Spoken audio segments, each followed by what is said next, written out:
SCP-455 is a disused cargo ship, wrecked and run aground just off the southern coast of Chile. 85 to 90% of the ship appears to be covered in advanced rust, and most of the ship is damaged and underwater. From the outside, SCP-455 appears non-anomalous. However, the internal structure of SCP-455 is far larger than the exterior would allow, and also has no flooding, despite there being several large holes in the ship's hull. The inside of the ship appears to be a random assemblage of rooms, halls, staircases, and disturbing structures, some of which are even made out of human body parts. One salvage team found a room entirely made of thousands upon thousands of human teeth, interlocked like a horrifying dental mosaic. Another team found their way into an engine room after detecting a strange smell coming from inside. Once there, they discovered that the engine's timing belts appeared to have been woven from human tendons. Teams searching the ship also found a hallway that somehow stretched on for over 600 feet, well beyond the confines of the ship's exterior, while another team located a room that looked to be used as some sort of gym, with anomalous steel walls that were somehow as soft and pliant as taffy. Those who have ventured inside the cargo ship have reported experiencing intense visual and auditory hallucinations, which are due to the cognitohazardous nature of the anomaly, and SCP-455 is considered to be extremely dangerous to anyone in its proximity. The initial search team that was sent into SCP-455 found their way to a central navigation room, but were lost soon after reporting the discovery. A rescue team was then sent in to retrieve the search team, but they too were lost soon after reporting that they heard the sound of screams coming from a cargo section. Currently, there are plans to explore 455 with the use of autonomous robots, seeing as 455 appears inherently hostile to all human life.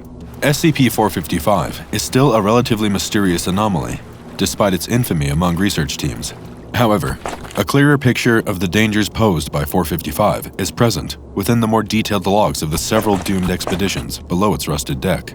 Experimental Log 455 details the initial reconnaissance mission carried out by Foundation field agents. The first ship came onto the Foundation radar after a civilian salvage team went missing in its proximity. In spite of this sinister omen, the Foundation classified the potential anomaly as low risk at the time and sent a team of 5 field agents equipped with gear for fending off standard humanoid aggressors. This team, known as Team 1, were given a long leash and a great deal of freedom in how to go about their mission by the Foundation. Their only order was to find out what happened to the civilian researchers and report back to HQ. However, Team 1 soon dropped out of contact and remained unreachable for 3 days. It was at this point that the more heavily armed Team 2 was dispatched to SCP-455 in hopes of finding all the people, both Foundation and civilian, who were currently unaccounted for. The Foundation ordered them to remain in constant contact throughout, hoping to prevent a repeat of what happened with Team 1. When Team 2 first arrived, they inspected the Team 1 camp. All signs pointed to the team not expecting to disappear. It looked like they had left and were anticipating that they would return soon, a theory that was based on a rice cooker found in the camp that had been left on and was now filled with burning food. Team 2 inspected the logs on a discarded Team 1 laptop and found that among their final notes was the detail that they had heard voices echoing below deck in SCP-455. With the permission of HQ, who would be listening in over a live audio link, Team 2 descended into the crew decks of the ship via a set of stairs. It was there that the team found their first major spatial anomaly. They discovered that the way down into the boat was freakishly long, taking about 30 minutes on the stairs, but it only took around 2 minutes to get back up. They descended 3 decks, but each deck took a whole 10 minutes to bypass. That's when the audio link went silent, and HQ began to panic. Team 2 remained silent for an entire 16 hours, to the point that HQ was beginning to consider sending a 3rd team already, but then finally, they came back on the line. However, when HQ asked Team 2 why they'd been silent for so long, they seemed confused and said that they had only been silent for a few moments. It seemed that in addition to spatial anomalies, SCP-455 was filled with some major temporal ones as well. HQ gave Team 2 new orders. Find your way to the bottom of the ship, and then get out immediately.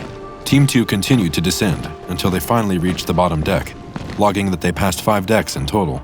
However, they encountered something strange on the bottom deck.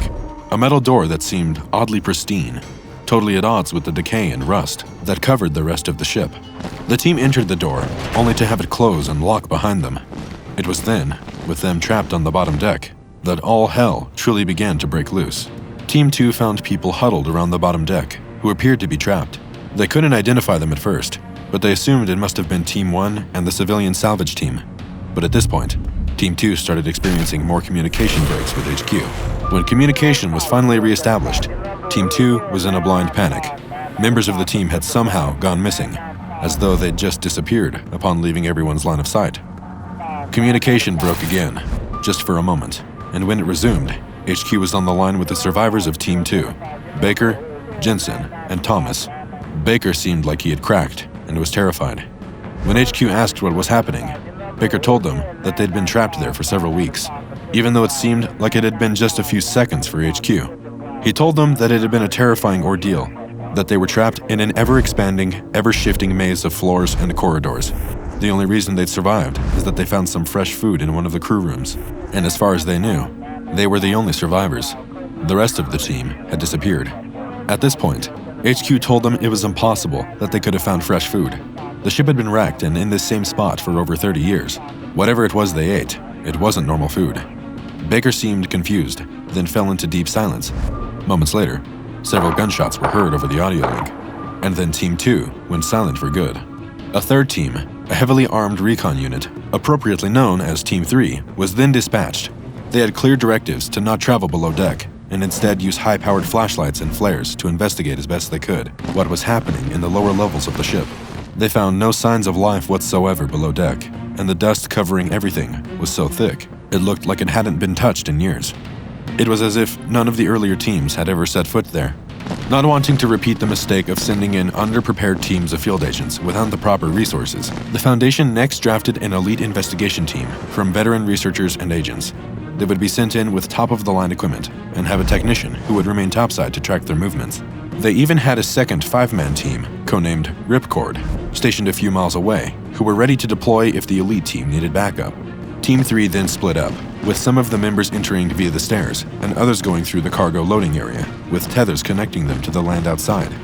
Despite all of their preparations, though, the mission with the elite team still drifted into chaos. The space within the ship distorted again, leading many to become scared and disoriented, and causing some to disappear in the process. Eyewitness accounts describe the walls and floors changing, in some instances becoming hazy, as though there was some kind of gas leak. Some team members, including one named Eric, also reported seeing strange people inside the ship.